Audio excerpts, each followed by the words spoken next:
It's my great pleasure to have a conversation with Tommie Smith. Mr. Smith, now Dr. Smith, was the gold medal winner in the 200 meters in the 1968 Mexico City Olympics. I just wanted to share before we start, Tommie, a short passage written by David Zurin, who I think has done a number of sports history biographies. He writes in the very first sentence that the silent gesture protest of Tommie Smith and John Carlos upon taking the medal stand following the 200-meter dash at the 1968 Olympics in Mexico City created what must be considered the most enduring, riveting image in the history of either sports or protest. So I'm very much looking forward to this conversation, and I consider it a great honor to have this opportunity. Hopefully we'll talk about this and many other things. Thank you again for speaking with us. Thank you. Welcome. What I'd like to start with is your background, your childhood, and your early elementary and high school years. You talk about it at some length and fascinating in your autobiography, Silent Gesture. I wonder if you could give us a sense for what your childhood years were, what your life was like, what the circumstances were that you dealt with when you were in your childhood years and first in Texas and then moving to California. Yeah. Interesting to begin with. You can also end that with also interesting. I was born in the state of Texas.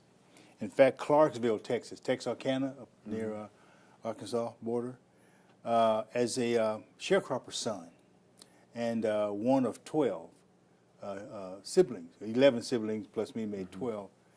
And I was always in the middle of things, always, but I never said anything. Very quiet, funny looking little kid. You know, I had big ears, red hair, red face. And the interesting part of Tommie, as I stand back and look at myself, was his attitude toward hard work. I loved hard work because I thought that made a big impression on anybody who needs that or anybody who saw me, because it was hard and I could do it and I could finish it. So that was one of my prized possessions about my attitude is I don't care how hard the job is. I can finish it. I can do it. 12 kids now. 5 boys. I was number 3. 12 kids. I was number 7. 12 months, born in June. I was in the middle of everything. Mm-hmm. When the other kids were born, I helped Mom take care of them, and I was beat up by my big sister Sally continuously. It was a love beat, you know, catch me and just give my knucklehead. But at school, anybody touched me, she'd maul them because Sally was a Tarzan type person. I love my sister Sally, but we fought all the time. And from that background of hard work in the fields, in the cotton fields, the corn fields, any place that I could work, that's what Daddy had me to do. Now, I had brothers and sisters who could work, but not like little weird Tommie. He'd do just about anything just to get, Tommie, you did a good job. That's what I needed, but I never said thank you. So how much would you work? How long were you in Texas? You moved to California after that. What age were you when you moved to California? Little guy. I was just turned 7 years old. But I knew a lot because I saw things that most kids that age did not see. I looked beyond just so I could, you know, look back and see where I'm from even then. In fact, I do that now in my races. I guess you would call it self-imaging. I would see myself run, consciously stop while the other guys are practicing their starts. I would stand behind my block and see me run the race. Physically, the gun would go off and I'd run that race I just envisioned through self-imagery. And that was self-taught in college when I was practicing. It wasn't just a thought to do something because it's cool. It wasn't cool to stand there. I look weird standing there while everybody else is is practicing their starts, as if I'm Mr. Big and I know I'm going to win this race. No, it wasn't about that. It was about seeing myself compete, so I didn't have to worry about my form when I was running. It was already in the mind. So It runs to when mind. you started your comments, you talked about a certain perceptiveness and awareness you had of your surroundings. Did you Yeah. have that before you started running? I watched a lot. Yes, I did. I watched as a kid. I didn't know what it was. I didn't know why I was watching so much. You know, there are some things that I did, I didn't know why. And now I know that it did me better than to involve myself then, to do it so I can look back on it and use what I saw to better me as I go. So I did things before, I envisioned things before I physically did them, which made me, they called me a weird person because I didn't do the same as the other kids. And I had 12 brothers and sisters. They still call me kind of weird. So my background work as a kid, we're still talking about childhood, background work to me was hardcore, but I loved that. Cold, didn't like hot too much, but coldness and doing things that no one else wanted to do. Like milk the cows at 6 o'clock instead of waiting until 7 o'clock to do that. It was much easier. I know, guys, as you imagine, he is weird. Yes, I was. And had I known that I would be talking about this some 60 years later, I would have been a normal kid. But I wasn't because I chose to do different. I chose to be different. And pretty soon it became part of myself, is don't do what they do what you believe you're good at doing. That includes teaching. That's why I love the junior high and high school better than I do teaching at the corporate level, you know, going Because teaching, they're younger, you can be more formative in influencing them. It's a blank hard drive, computer. You know, you put it on there and punch a button later, and there it is. You know, won't have to think. So, simplicity in my life was simple. It just got rugged and more difficult as we go, and I think you will tap on that a bit later Yes. when we get there. Let's talk about your parents. You talk about the values of hard work. What were your parents like? What were the values that they instilled in you? Hard work, really hard work, just hard line, hard work. We were farmers. My dad was a sharecropper in the backwoods of Texas. Followed the crops. We were moved to California on a labor bus by labor owners, by farm owners who had a business of supplying their labor camps with big families. The labor camp I stayed on was all black, and I still have the vision in my mind of what it was. I mean, I know where it was. When I go by there now, it's all grass. Maybe there's one little tiny house there that's up on stilts, you know, because it's been, like I said, well over 50 years since I stayed there, but it was a labor camp. And we arrived there one September morning in 1951, labor camp. So you were 7 years of age. 7 years old, in 51. Went to a little school called Stratford Elementary, which was about a mile and a half away. The second year, we stayed on the camp long enough to pay the traveling, I guess you call it, to pay your traveling bill, escort bill. The expense of your transportation. Yeah, we came out to go California. from Texas to California. Came out to California on credit with farmers, and we had to work in those fields in the bottom till it was paid for. We moved off on a house on stilts, you know, with 2 palm trees in the front of the house out on a little street about that wide. I just visited those palm trees 3 weeks ago. They're still there. Nothing but those palm trees. The house is what gone. crops did you Cotton. harvest? My favorite one, not amazing, was cotton. You know, California was the biggest, and possibly still is, Bill, the biggest cotton producing state in the Union. From Fresno, California, Madera, California, which is about 20 miles north of Fresno, down to Bakersfield, just before you get into the mountains going into LA. I would have thought you've been doing vegetables or Farther strawberries. Farther west, closer to the ocean, or north, going into North Carolina, you know. But we were dumped. We were in the valley, where irrigation, the river coming from the Sacramento River, coming down through, you know, Las Vegas, Sacramento, down to that area, dumped into the belly of the body, belly of the state, and that's where we lived. And it was cotton, corn, grapes, and the thing grew on trees. What are the little things that they're real good in the stores? They're very expensive in stores. Goodness. Trees. I know you guys are young guys and you don't know what trees are, really. Peanut-like. Anyway, that's was California's major work land, and it still is. Mm-hmm. I'll be driving down. In fact, 2 weeks from now, I'll fly into Fresno, take a car, and drive down through from Fresno down to the little down passing, going past through where I was raised, going to Bakersfield, across Bakersfield, going into L.A. Mm-hmm.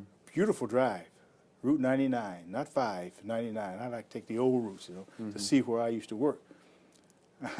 As I pass these areas, I stick my fists out, raise a fist as I pass through. So I was going to ask you, what do you think when you drive by and you see smile. that house on stilts? I smile. I almost cry sometimes because that's my background. That's what I did to survive. That's where I did what I did to survive at that particular time. There's a big documentary that will be coming out. It's called Drawn, D-R-A-W-N, Arms. And don't forget it because it'll be coming out in November. Something you'll never see. It was done from a artistic background. And it's going to be about an hour and 40 minutes long. Biggest one I've done. Mm-hmm. The two big ones I've done before now was 1999, Fist of Freedom, and 2008 rather, Return to Mexico City. Those are the two big ones I've done. Now this is going to be bigger than both of those put together. It's the first time I've really talked about it on camera. Mm-hmm. And I'm glad it's not live because you probably cut it out anyway. You mentioned a phrase your father used a lot. When you could, you wouldn't, and now you want to, but you can't. Yeah. What does that mean? What does that mean to you? It means do it now, because pretty soon as you get old, you won't be able to do what you can do now. So don't give up today, tomorrow, because it's not promised. Is that going through your mind when you're going to college and practicing for track and beyond? Whenever the thought would help out, and I use a lot of thought to help out sometimes, that makes time pass. When you could, you would. Now you want to, but you can't. So take advantage of your opportunity. Right now. I wonder if we could talk about your time in college. You talk a lot about it in your autobiography in San Jose State. And you mentioned a number of things. You mentioned your first year, and then you talk about the second year being the transformative year for your sophomore year. Yeah. What I'd like to do, if we could, is spend a considerable amount of time on your political education, how you start to develop your social consciousness, which is manifested obviously in the protest at Mexico City. What was it like? What was your first year like in San Jose State? And lost, really lost. I was drafted by many colleges. My last two colleges that I thought of attending was USC and San Jose State. They were the areas that I had heard. They were the areas that I thought it was closest to me in terms of my working, in terms of my parents, and my brothers and sisters. I didn't want to move so far away that I would become completely detached. How far away were you from? Well, San Jose is 2.5 hours, and Los Angeles about 3.5 to 4 hours. So I could drive. It wasn't the University of Tennessee or Massachusetts or in the schools that was airplane distance. But the interesting thing about my choice was because it was small. It reminded me of my town, had great potential, but hadn't gotten there yet, and it was still growing. But when I got there, I found out that racism was the most paramount in that city, because the only students in that college was a few women and black athletes. And I didn't like that choice, but that's part of life. Mm-hmm. You know, you can't run away because you think people are different. They might look different, but they're not different. It's their background that made them different from slavery until where we are now. And I knew I could endure it through the educational principles. Mm-hmm. And getting along with people wasn't difficult for me because that's what I did in the fields with different types of people. So, and I had a brother in Oakland, which is a 45-minute drive. 30 minutes if you had a car that went over 50 miles an hour. And back then, there wasn't too many cars that I rode in went over 50 miles an hour, and a sister. LA was great. Los Angeles, oh my God, he's going to USC. That didn't matter to me. When they brought me in, Mike, they treated me like I was somebody else, not me.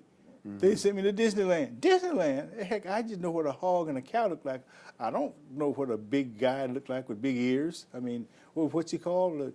The little guy with the big ears? Goofy? Or him too. Mickey Mouse? Mickey Mouse, yeah. You know, scared the heck out of me. Mm-hmm. And they set me up with a blind date. This is for USC? Yeah. And no, okay, come on. I mean, academically, they're good. They're great, one of the best in the country, but so is San Jose. Smaller, but so I chose that from the view of I could be me on a simple basis, or simple college basis. USC was a little too big.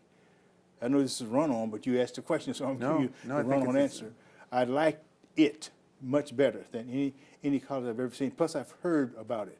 Mm-hmm. It was supposed to have been a party school, but that was okay with me because I didn't go to parties. You know, I was a little Sunday school guy. You know, go to church all the time. I didn't mind that. That was my first year. Scared, you know. My first major was music. Why? Because I sang in the choir at my little hick church, my little church, which is still there. My brother's a pastor of it. Oh no, he's minister in it, not the pastor of it. Mm-hmm. So I know it wouldn't work. Piano was it. I'm gonna play piano. Yeah, I can get out and play Sam Cooke. Yeah, it's not hard. Hit one key and it's over. You know. Didn't work. So I said, oh gosh, now what am I going to do? In my freshman year, now what? I tried physical education. My third semester there. No way. Too many science courses. Mm-hmm. So I said, God, I never talk. So maybe I should take something to make me talk. I settled on social science, not sociology, because you couldn't major in sociology unless you got your degree. You want a post-degree because of sociology. It would take you to college and probably a doctor later on. I wanted to teach kids. I wanted to teach the fifth grade.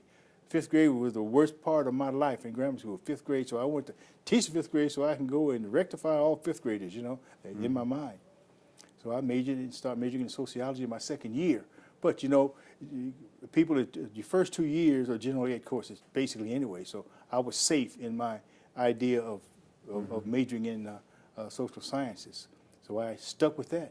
And it was great, a great course. I wasn't a great student because I didn't have student background. What was, in those first couple of years, what course had the strongest influence on you? Sociology. Mm-hmm. My sociology teacher who pulled me out of class, oh my gosh, pulled me out of class one Wednesday afternoon, and pulled me into his office and talked to me about my quietness in class.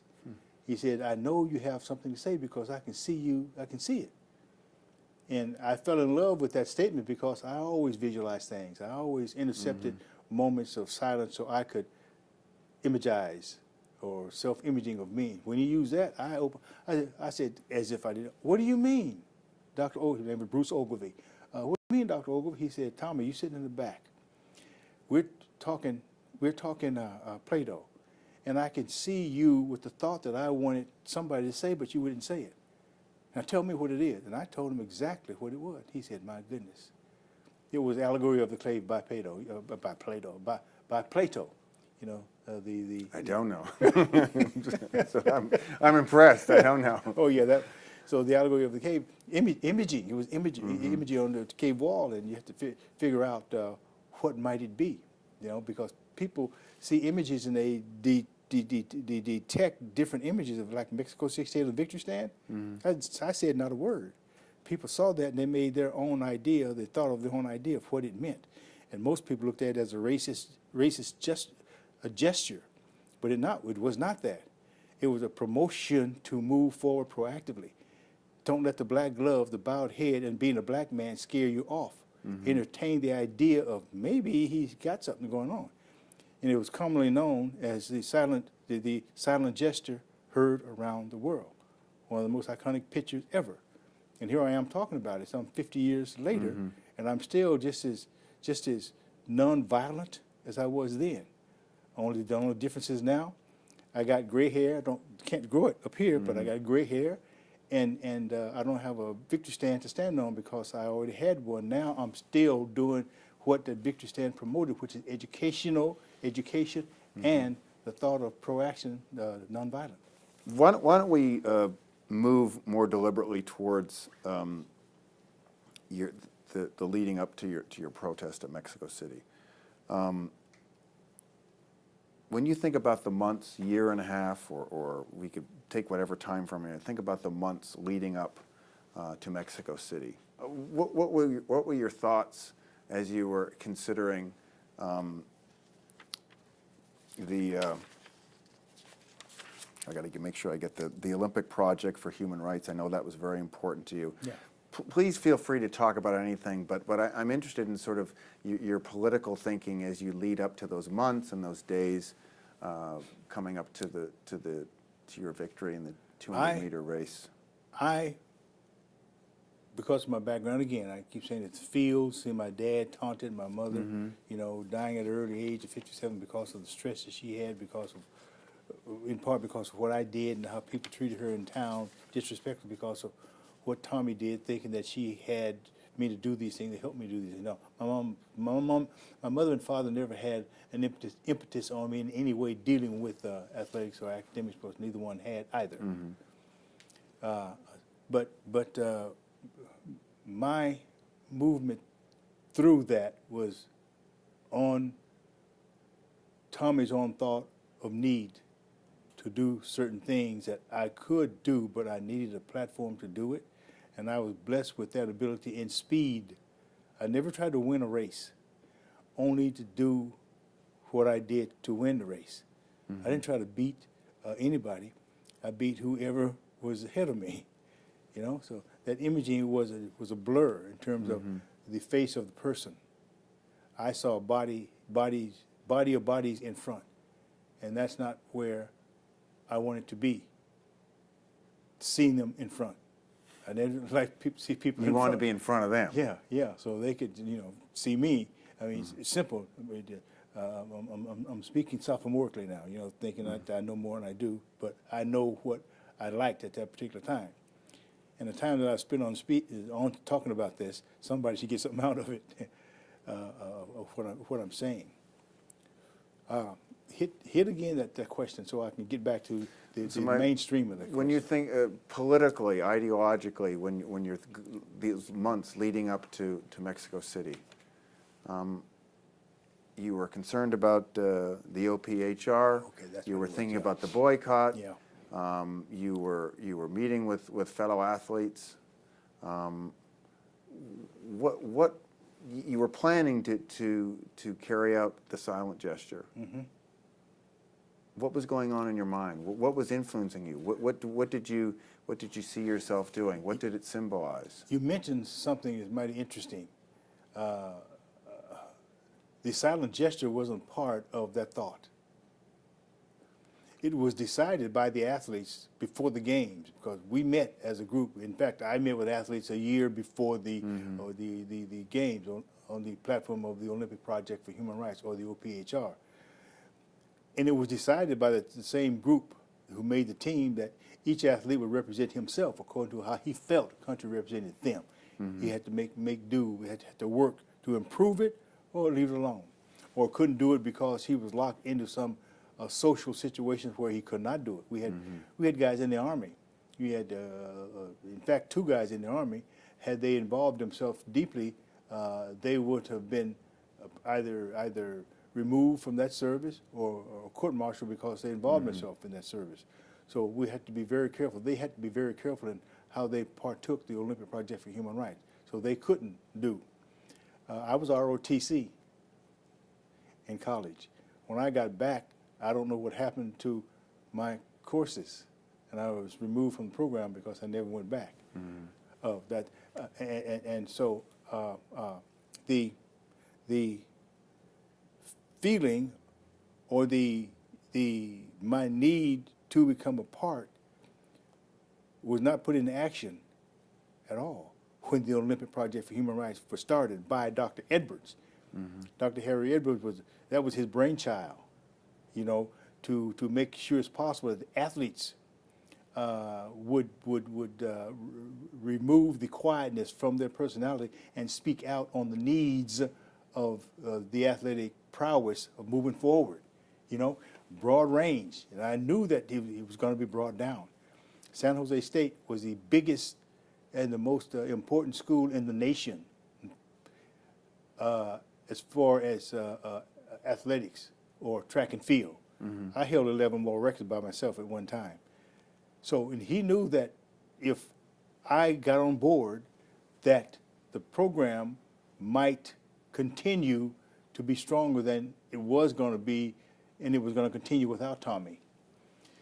So when I did get involved, it became a very interesting program because he had more in that curriculum, the OPHR, than just running fast or just getting scholarships there. He opened the door to athletes becoming involved in the social movement politically, other than just running. Now, the educational process of that for me and other athletes that we talked to was you have a responsibility to maintain a certain academic society than just running fast. We have to move forward as far as rules, regulation, more coaches, South Africa, Rhodesia, Muhammad Ali.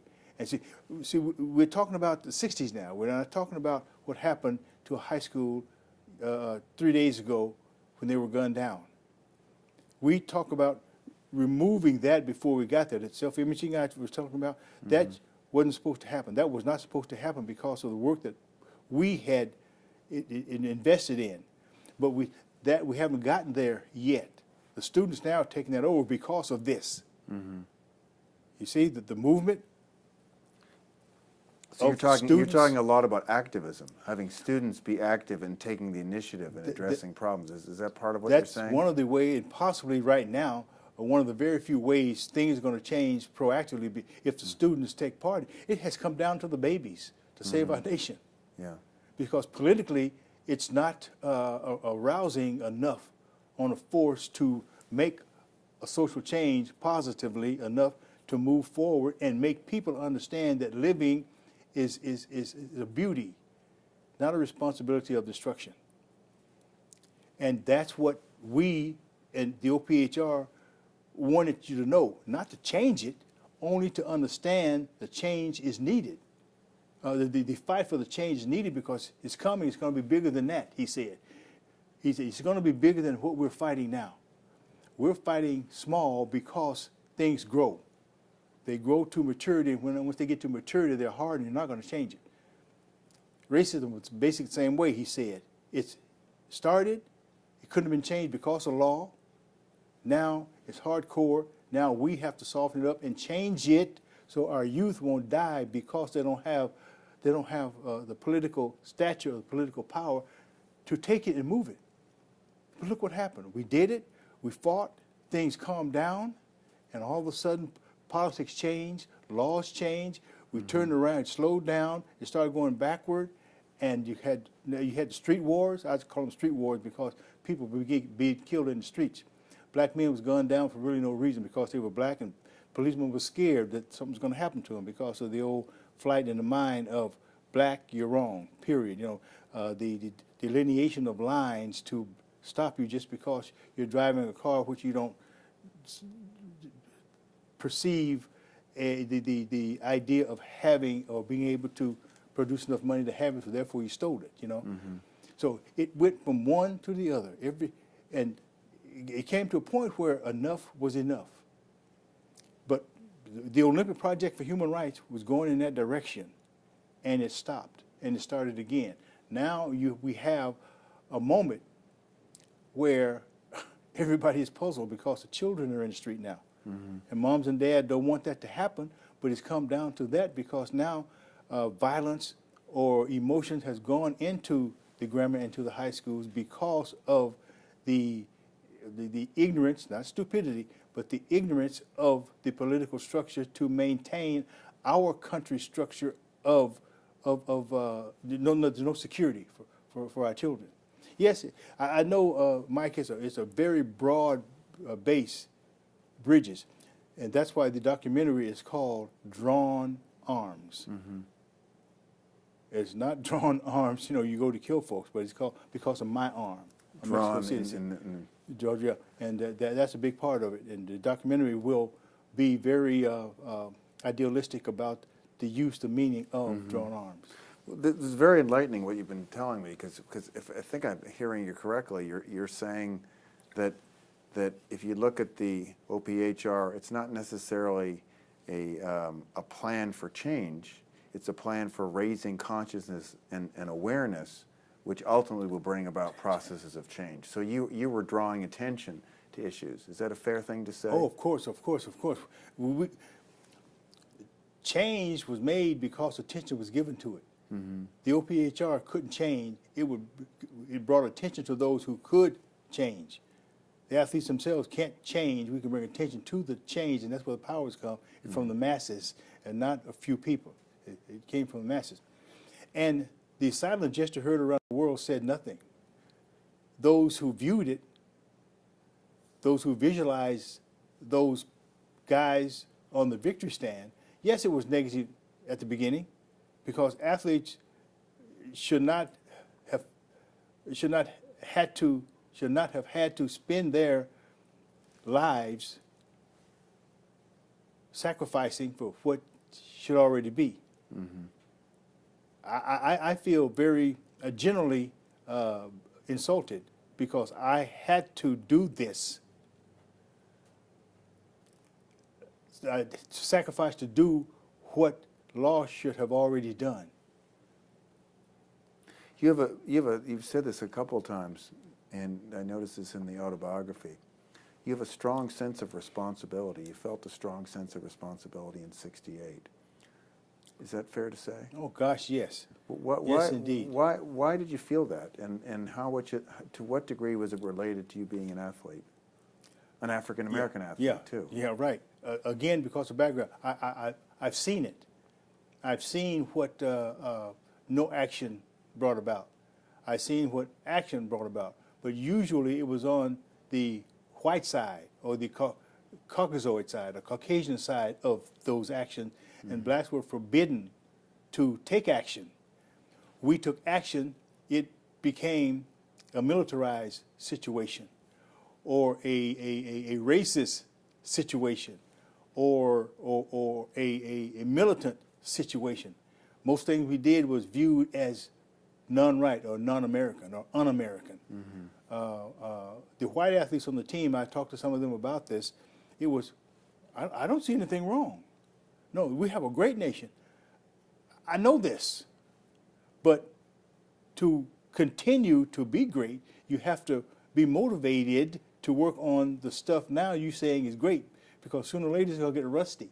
And if you don't have a backup plan, that rust is going to be part of your life. And if you try to move rust from something, it's very difficult to move it. And sometimes you break the innermost part of anything that got rust on it because it has become a part of that reality. And I didn't want that to happen to things I believed in. And it's not put with money just for me, but the idea of life for everyone. And it takes finances to do this. The educational process can bring about those finances in life as you grow older. This is one big reason why the young black athletes now want to play football or basketball. But you see the small percentage of those who make it in football or basketball on a professional level, a very small percentage. Where are the others going who are trying to do the same thing if they don't finish their college? They could probably end up back where they came from in terms of the social structure and the educational field, which they went to school to do, not So football. statistically, it's a false option, because so few African American athletes succeed in that realm. Yeah, compared to the white athlete or any other non-black athlete, yes, it is. Statistically, it's a destruction, because we always plan for our kids to be successful in the sport arena. It's getting better now. I'm not saying you mamas, you daddies out there want your kids to play professional sports. It is getting better because of the thought process.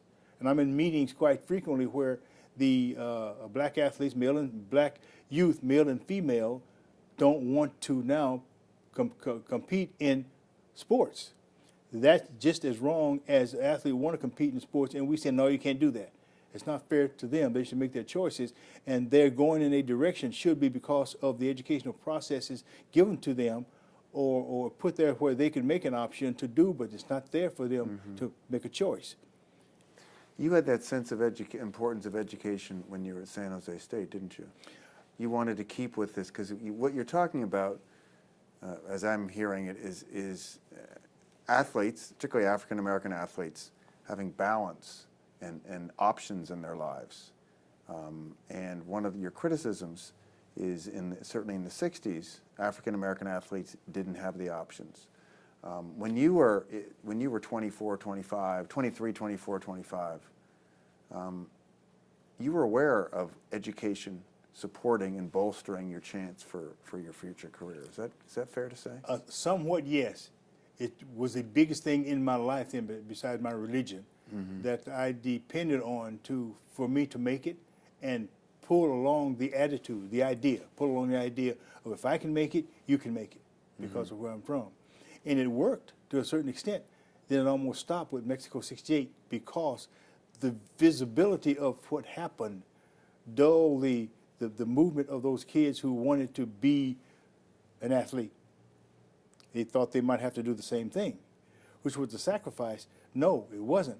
It was a chance for this young kid from backwoods of Texas to do what all athletes should want to do, is make a change. And by making that change, yes, it's a sacrifice. But as Dr. Martin Luther King said in different words, there is redemptive sacrifice in positive social movements. You know, because of you spend much of your time in trying to do the right thing, which is called a sacrifice, to better your position in life so others can take advantage of it. And redemptive is because you have a God that's going to give you the blessing of, because you sacrifice to make a change, to make others better through love, and not through the chains, in terms of being around your neck. Was this the sense of redemptive love? How much was this tested in the hours, the weeks, the months, the years after Mexico Mike, City? I do it all the time, even now. I bring it up sometime when I'm talking to, especially high school students who are sitting there looking at me like, what in the heck is he talking about? Because I bump a lot when I talk. And I'm not, that bumping is kind of weird, because you don't want to talk about firearms when you talk about bump, But they look at me as if I don't know what to do. I want to do that, but how would I do that? Now I have to explain to them how they could do that. And they're sitting where it could help if they remain sitting there. Of course, being emancipated on different higher seats as you go through, from junior high to college, and college out in the profession. And I sit at times and think about, now, Tommie, you have to shave your words down so they can understand. But too much of anything is not good. Too little of the same is just as bad. So I got to be careful that I don't shave it too much one way and open it up the other way, where I can't finish talking and have them understand what I just said, because I rattle on too much. But the English language is so tricky sometimes that you have to use a paragraph to excite the meaning of one word, and that's where I find myself sometimes. I always had that feeling of, I need to do something. How am I going to do it? Well, I guess you can explain to a student. That's my problem. Explanation I cannot do. Maybe I should tell them about my background. Maybe they catch on. But I have to keep moving toward explaining to them, because of who you are, you have a responsibility to do the best you can in whatever you choose to do. How would you explain to those folks those difficult 2 or 3 or more years after Mexico City? How do you share that with young people? You mean what I went through after What the you victory went stand? through? You went through Yeah. hell. Mm-hmm. Yeah. It wasn't as bad for me as it would have been someone else. And I know the question was, which the question is generally a question which is educational process. You know, what would you do? Gosh, a plethora of things. Because you would have to be the one to pick out what you want to be. Yes, it might be difficult for you to get there, but getting beyond the difficulty of getting there, institute a continual fight, how you want to be, of what you want to be. This is why race is a killer of man's spirit sometimes, because we look at that as you have to be a certain race to do a certain thing. No, you don't have to be. You have to have political laws to maintain the process, the idea that you're free to do those things, long as it's the martial law consciousness don't grab you around the neck and say, no, you can't because you're black. And so instead of Tommie being the one that ideally tells you this is what you do, you look at what's happened out in the streets and you pick any remedy you can think of to stop that besides becoming violent. And I know this is passiveness, is what I'm speaking of, but sometimes you have to maintain that strain of thought to move beyond the ignorance of trying to kill somebody just because you're afraid of something. And that's what I'm continually fighting with the youth. Don't not do because you're afraid the same thing that would happen to your buddy trying to do the same thing. You're going to have to step up in that path to make that choice or to make that sacrifice, if that's what you choose to do. Because there's other things you can do also that you don't have to do those things. I wish I could easily give a kid a task and have him just stay on that one task and me stay there to help him through it. But there has to be millions of Tommie Smiths to do this, but that's not possible. The idea, the imaging of putting it out there and let the kid make a decision of him or her doing it themselves. I can't give you the answer of how you're going to do it. The educational process of you understanding why you're going through education, what you want to do, and how you're going to do it. Rules are changing. Well, not rules. Laws are changing every day. People are dying because of these old rusty laws I spoke of a few moments ago. They're so rusty now, they're breaking, and it does no one any good. Athletics is one of those big things back in the day that almost broke me because the laws were not equal to every athlete. Only those athletes who fit under the category of being American, being a positive American. Avery Brundage back in the day of Jesse Owens, same thought he had. You know, you do what I do, you're going to make it.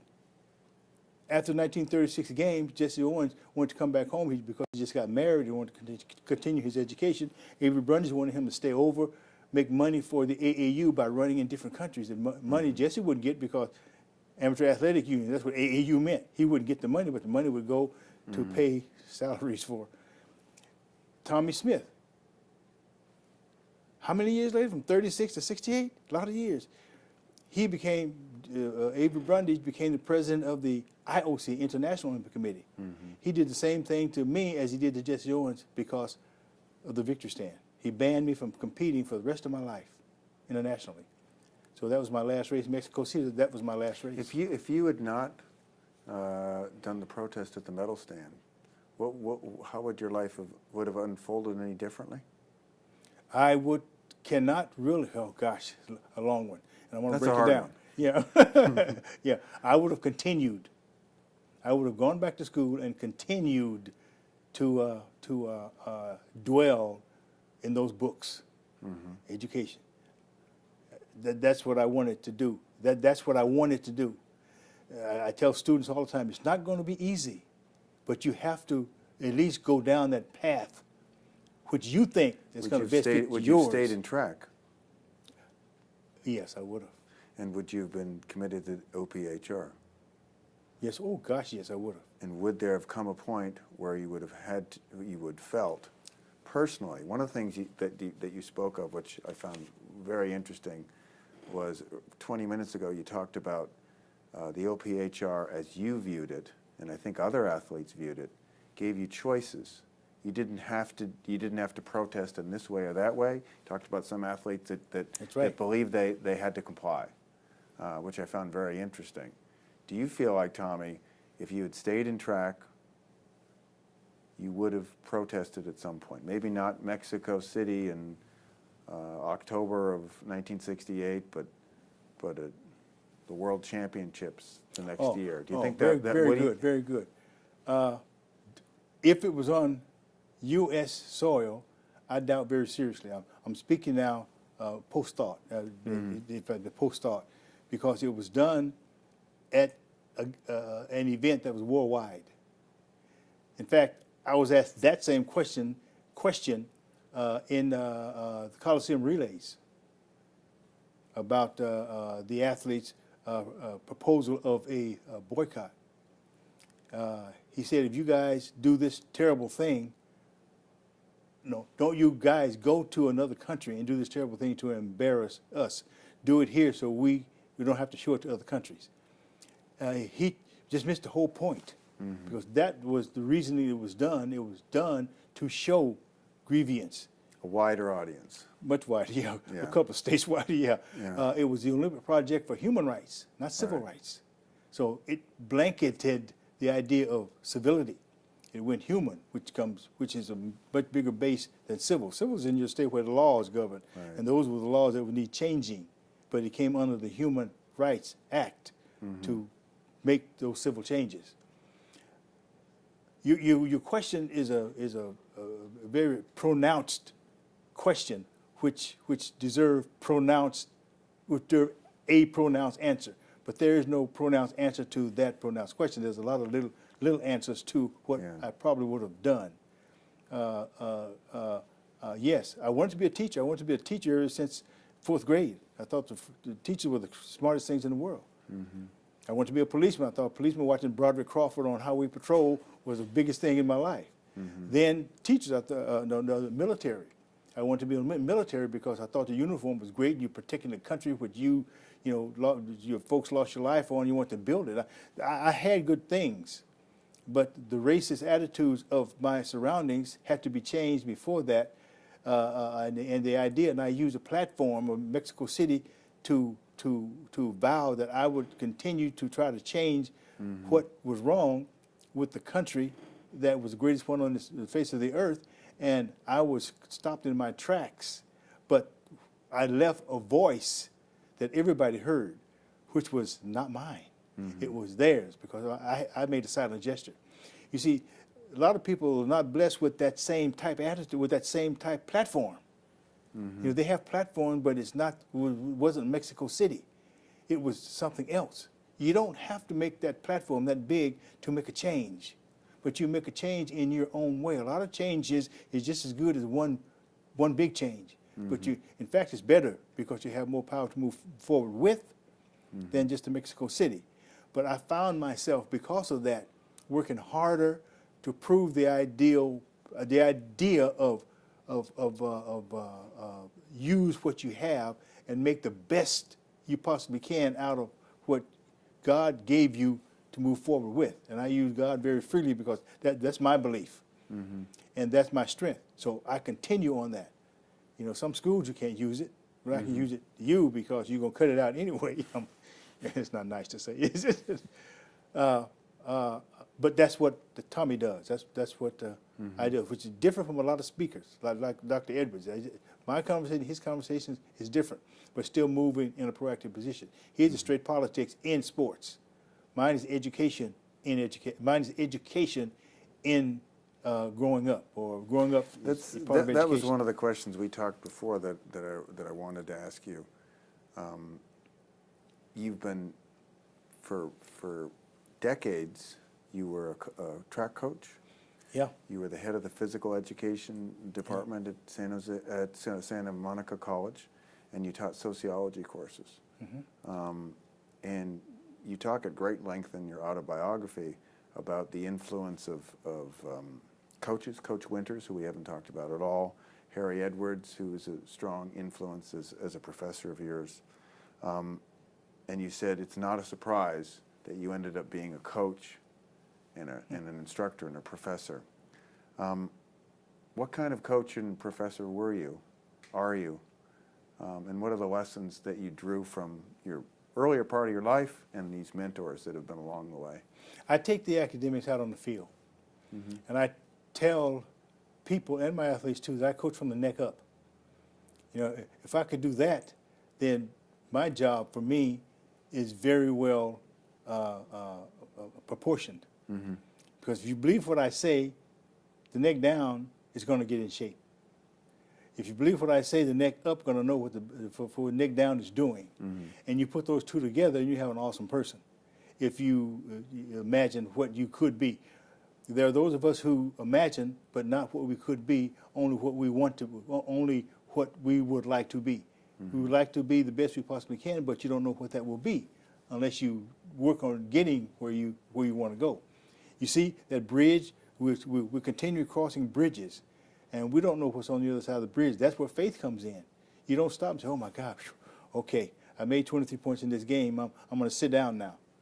Or you keep on until the game is over. In any form of competition. Life is competition. You don't get up in the morning and say, okay, I'm going to go have coffee and I'm going to lay down again. Nope. You get to have coffee and you make that next step.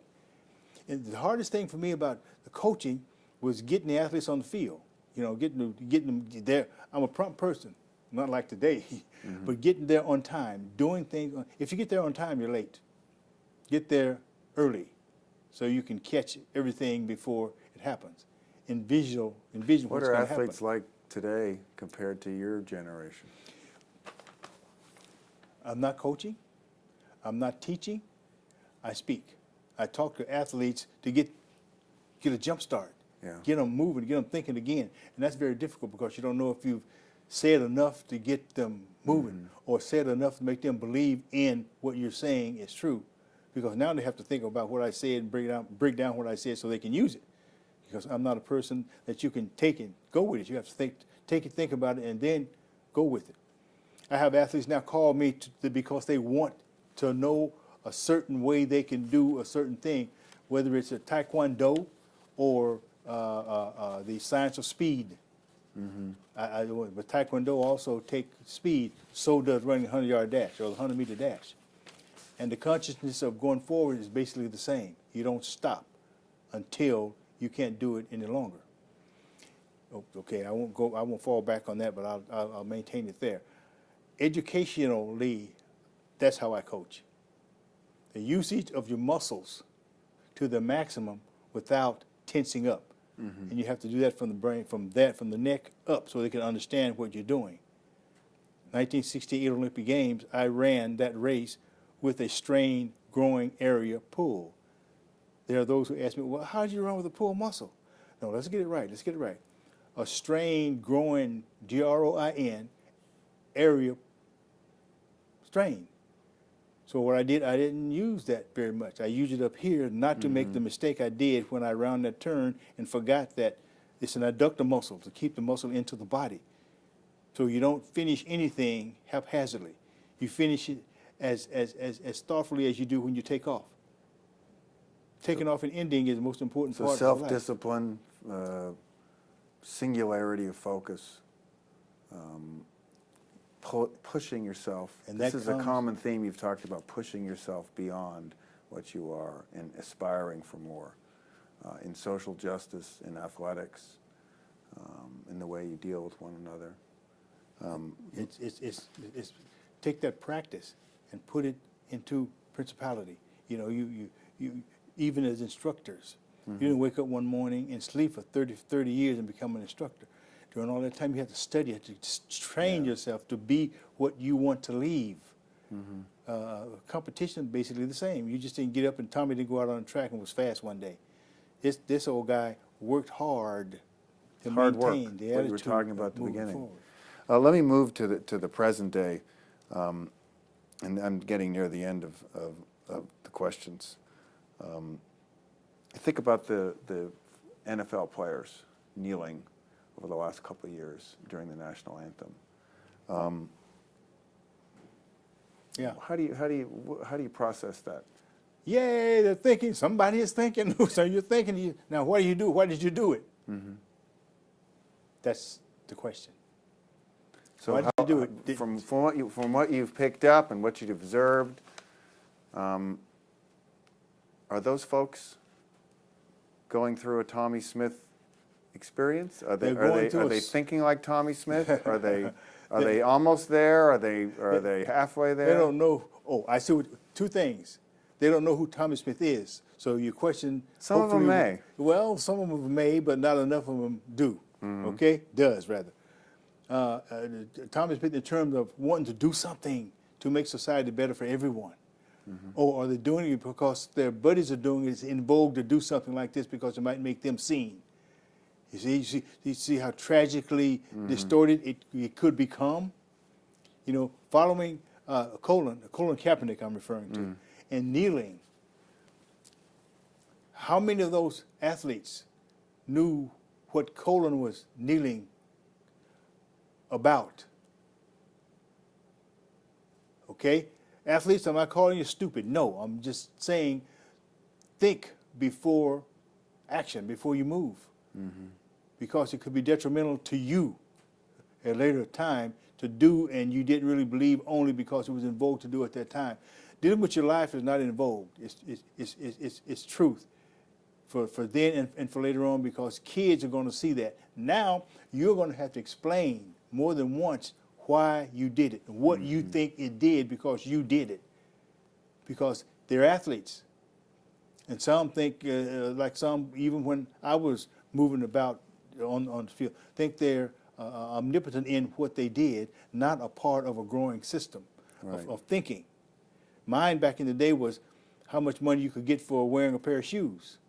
Adidas, Puma, Nike, Diodora, shoes like of this sort.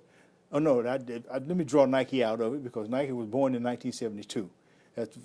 Puma. Yeah. And like Adidas. Puma, Adidas, yeah, which were brothers in Germany, you know. The only reason Adidas broke to become also Puma was because of the fight the two brothers had, and that's another whole long story. You don't ask me about that, but I'm still a Puma guy because that's what I wore in Mexico City, and that's who came to my rescue with my son when I was in college. Because my senior year, not my fifth and a half year, my senior year, I had a 60-year-old son. I was married my senior year. And Puma came on and said, "What can we do for you?" And I said, "Really, first of all, I said nothing. I can't take money because I'm a amateur, you know, honest Tommie." And they said, so I said, "Well, my son needs Similac, and I don't have money to buy it." And they said, "Similac." They said, "What's that?" You know, different country. So and they bought me enough Similac to feed him for about 30 years. Then that really touched me. Somebody's helping me. No money, milk. Yeah. Once I could be paid money, then they started giving me some money, and I've been a Puma athlete ever since. You don't see any Puma stuff on me now, but you don't see anything else on me either. Yeah. You know. What's your view about conditions of race, race relations, the racial dialogue, if you will? It's a bit of a cliche nowadays. You've made a few comments. Yeah. But I wonder if you could talk a little bit about race, that. Race and gender. It might feel important. It's very hard to clarify, especially with the young folks, because it could be a dual type attitude because of race now with mixed identification of a white mother and a black dad, or the other mixture with race and religion. The terms can be diagnosed as very difficult to understand, because once you speak of race, that could denote not only where you are from, but the mixtures that you are involved with physically. And I think right now people are very interested in finding out what their backgrounds are dealing with race. Religion, basic same. Race, religion. You mentioned educational gender. process. Gender is a biggie. Now I'm going to say that for last, but since you brought it up, that's probably the biggest. 1968, the gender situation, even before then, Title IX, all of that stuff, which involved dollars and which involved sensitivity of the male leaders, or which was his coaches, into women's program, Title IX. I got caught up in that when I was athletic director, how I would do that because of the money, dividing the money. I was hired by a college in the early 70s back in Ohio, and my first big job was to take a new gym and divide it up and let the women use it because the women were not involved in it. But women were not allowed to use it. That was an issue. That's athletic. That's the gender identity. Do you feel like case. the country's made the most progress in terms of gender? At least when No. you're looking at sports? No, it's making progress.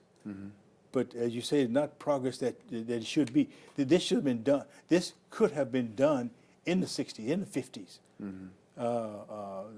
For instance, at Tennessee State, Tennessee State was a San Jose State back in '52. San Jose State was known as Speed City when I was there. Tennessee State was Speed City in women, but you don't hear about it. You know, there was Wyoming Matthias, I think, who was in 2 Olympic Games, received nothing, got no attention.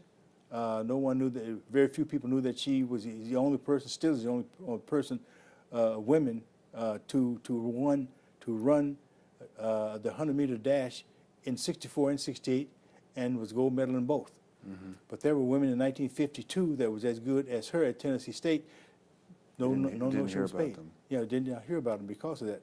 But in 1952, you heard about the male track athletes, especially at the white schools. Even the black schools then wasn't too much heard, but now you know everybody knows Jesse Owens because Jesse Owens freed America up from their guilt of racism in Germany. But Germany and America right then wouldn't get along, so that he was used, but he'd come back home and raise horses just to make it.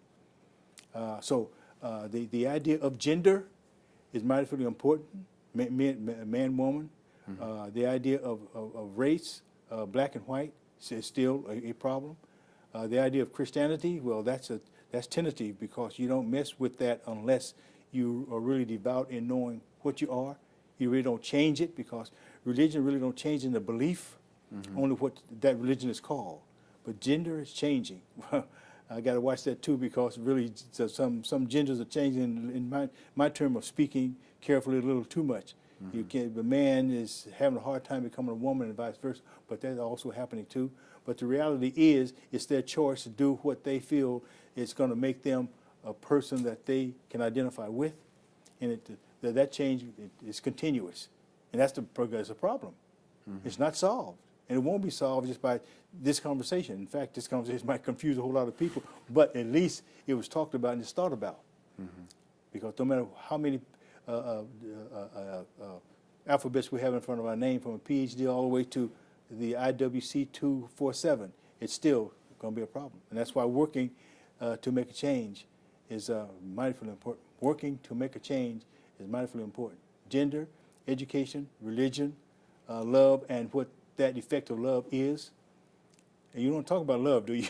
Because that's another whole thing Tommie had a problem with in college. Yeah. Well, I really appreciate speaking with you. It's been very revealing, and thank you very much for your time. You're welcome, son.